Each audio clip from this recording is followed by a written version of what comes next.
سننے والوں کو کوٹ کرتا ہوں، مسند امام احمد بن حنبل کی حدیث ہے، مفہوم میں آپ کے سامنے رکھتا ہوں۔ نبی کریم علیہ السلام نے فرمایا کہ مومن کی مثال، کیا فرمایا؟ مومن کی مثال کھونٹے میں بندھے ہوئے گھوڑے کی طرح ہے۔ کیا فرمایا؟ مومن کی مثال کھونٹے میں بندھے ہوئے گھوڑے کی طرح ہے۔ آپ نے دیکھا کہ جب ایک گھوڑا کھونٹے میں بندھا ہوتا ہے تو ایک رسی کا ایک سرا کھونٹے کے ساتھ اور ایک سرا اس کی گردن میں، اس کے گلے میں لگا ہوتا ہے۔ اب وہ گھوڑا رسی کی جتنی لینتھ ہے، جتنی لمبائی ہے، اتنی لمبائی تک جا سکتا ہے، اور جانے کے بعد اگر وہ گھوڑا چاہے تو وہ اس لینتھ کے اندر رہتے ہوئے ایک دائرہ بنا سکتا ہے۔ اس دائرے کے اندر جس پوائنٹ پر بھی چاہے وہ گھوڑا بآسانی جا سکتا ہے، لیکن اگر اس دائرے سے آگے جانے کی کوشش کرے گا تو یا تو کھوٹا ابھرے گا یا گردن اس کی زخمی ہو جائے گی، یہی ہوگا۔ اللہ کے نبی علیہ السلام نے کتنے خوبصورت انداز میں ہمیں بتا دیا کہ تم بھی کھونٹے میں بندھے ہوئے گھوڑے کی طرح، وہ دائرہ شریعت اسلامیہ ہے۔ لہذا اس دائرے کے اندر رہتے ہوئے جس پوائنٹ پہ بھی جا کر تم کھڑے ہوگے تم شرعی طور پر صحیح ہو۔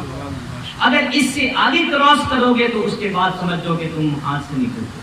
بدقسمتی یہ ہے ہماری کہ ہمارا سارا کام اس دائرے کے باہر ہے، دائرے کے اندر ہم اسی وجہ سے آج ہم پریشان ہیں۔ تو اب متبادل تو ہمیں دینا ہے، یہ تو نہیں کہ ایک شخص حج پہ جا رہا ہے، میرے پاس آتا ہے مفتی صاحب میں حج پہ جا رہا ہوں، جس جہاز پہ میں جاؤں گا وہ انشورڈ ہے، میں کیا کروں؟ میں کہا آپ حج نہ کریں، اس مسئلے کا حل ہوگا؟ ایک شخص جو ہے وہ چاہتا ہے کہ وہ پیسے کہیں ڈپازٹ، گھر پہ کروڑوں روپے رکھنا آج کے زمانے لاکھ روپے آپ نہیں رکھ سکتے، وہ چاہتا ہے کہ میں کسی جگہ جا کر جمع کرا دوں، جمع کرانے کی جگہ بینک ہے، میں کہتا ہوں بینک تو حرام ہے، تو کیا اس کا مسئلہ حل ہو جائے؟ تو مجھے آپ کو سب کو اس کو کوئی نہ کوئی متبادل بتانا پڑے گا، اس کے بغیر چارہ نہیں ہے، اور وہ متبادل اس دائرے کے اندر موجود ہے۔ ہو سکتا ہے کہ بالکل کھوٹے کے قریب مل جائے، ہو سکتا ہے کہ بالکل لکیر کے قریب مل جائے، اس اعتبار سے تو فرق ہو سکتا ہے، لیکن یہ نہیں ہو سکتا کہ اس کا متبادل نہیں۔ لہذا بینکنگ میں ہم نے کیا کیا، سیونگ اکاؤنٹ آپ دیکھ لیجئے کہ سیونگ اکاؤنٹ میں کیا ہوتا ہے، سودی بینک، کنونشنل بینک اپنے ڈپازیٹر کو کیا کرتے ہیں، اس کو کچھ نہ کچھ دیتے ہیں، جس کو مارک اپ کہہ لیں، انٹرسٹ کہہ لیں، یوزری کہہ لیں، سود کہہ لیں، بیاج کہہ لیں، کوئی بھی نام دیتے ہیں۔ حرام ہے۔ حرام کیوں ہے کہ سودی بینک، میں ابھی تکافل کی طرف بھی آؤں گا، سودی بینک اپنے کسٹمر یا ڈپازیٹر کے ساتھ جو معاہدہ کرتے ہیں وہ قرض کا کرتے ہیں۔ کس کا کرتے ہیں؟ قرض کا۔ گویا کہ سودی بینک کے سیونگ اکاؤنٹ میں یا کرنٹ اکاؤنٹ، کسی بھی اکاؤنٹ میں آپ پیسے دیتے ہیں تو گویا کہ بینک اور اس کے کسٹمر کے درمیان جو تعلق قائم ہوتا ہے شرعی اعتبار سے، وہ قرض خواہ اور قرض دار کا، کریڈیٹر اور ڈیٹر کا۔ اور نبی کریم علیہ السلام نے کیا فرمایا؟ حدیث مبارک ہے، امام اہل سنت اعلی حضرت الشاہ امام احمد رضا خان فاضل بریلی رحمۃ اللہ علیہ نے اس کو اپنے فتاوی جات میں کوٹ فرمایا، درج کیا۔ آپ نے فرمایا کہ کل قرض جر نفعا فهو ربا، ہر وہ قرض جو کسی بھی قسم کا بینیفٹ لے کر آئے وہ بینیفٹ کیا ہے؟ سود ہے۔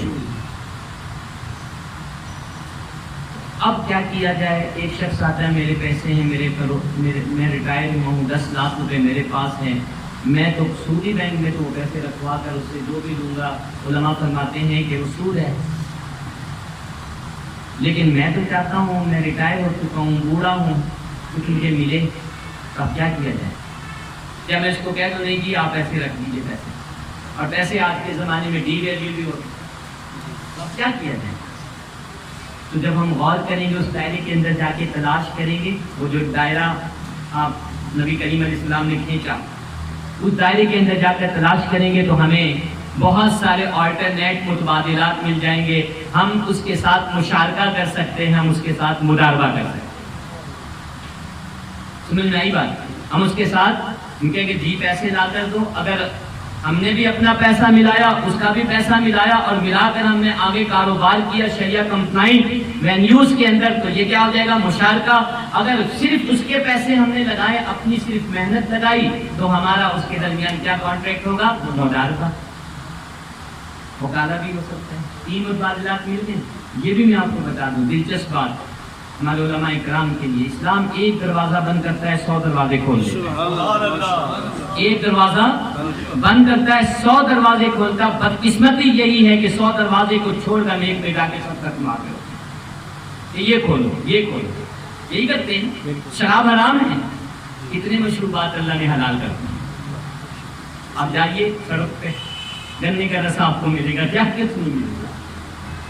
یعنی ایک چیز کو حرام کر کے جس میں نشہ ہے، وہ بھی ہمارے لیے کہ ہماری عقل جاتی ہے، مال بھی جاتا ہے، لیکن کیسے عجیب لوگ ہیں۔